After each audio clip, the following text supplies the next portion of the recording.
Bismillahirrahmanirrahim. Assalamualaikum. Semoga kita baik-baik saja dan semoga kita masuk surga. Amin. Songket Palembang sudah ada sejak zaman Kesultanan Palembang. Namun mulai kapan songket eksis di Palembang, masih perlu penelitian yang lebih mendalam lagi. Karena sampai saat ini belum ada kata sepakat kapan songket Palembang mulai muncul.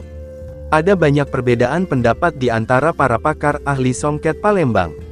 Dari sekian banyak argumentasi, dapat disimpulkan bahwa pada dasarnya ada dua pendapat mengenai proses dikenalnya songket. Pendapat pertama menyatakan bahwa songket telah ada di Palembang sejak ratusan tahun silam. Bahkan ada yang berpendapat kerajinan songket telah ada sejak zaman Sriwijaya. Pada waktu itu kerajinan songket merupakan suatu usaha sambilan bagi penduduk asli Palembang. Pendapat yang kedua adalah bahwa songket telah ada bersamaan munculnya Kesultanan Palembang Darussalam tahun 1659 sampai tahun 1823. Berdasarkan catatan sejarah yang berhak dan pantas memakai songket pada waktu itu adalah raja atau sultan dan kerabat keraton. Songket yang dipakai oleh para sultan di Palembang merupakan pelengkap pakaian kebesaran. Pengertian kata songket secara resmi hingga kini belum ada. Untuk menjelaskan tentang songket bisa dilihat secara ketatabahasaan. Salah satu sumber menyebutkan bahwa songket berasal dari kata disongsong dan diteket. Kata teket dalam bahasa Palembang lama berarti sulam. Kata itu mengacu kepada proses penenunan yang pemasukan benang dan peralatan pendukung lainnya ke longsen dilakukan dengan cara diterima atau disongsong. Sehingga songket berarti kain yang pembuatannya disongsong dan disulam. Selain itu ada juga pendapat bahwa songket Palembang konon berasal dari kata songko yaitu kain penutup kepala yang dihias benang emas. Selanjutnya ada juga yang menyebut kata songket itu sendiri berasal dari kata tusuk dan cukit yang diakronimkan menjadi sukit, kemudian berubah menjadi sungki, dan akhirnya menjadi songket. Istilah songket baru ada semenjak awal abad ke-19, sedangkan dahulu masyarakat menyebutnya kain benang emas karena terbuat dari benang emas, bukan kain songket. Songket Palembang dapat dikelompok menjadi lima jenis kain songket. Pembagian ini dilakukan berdasarkan benang emas dan motif yang digunakan. Pertama adalah kain songket lepus, kedua songket tabur.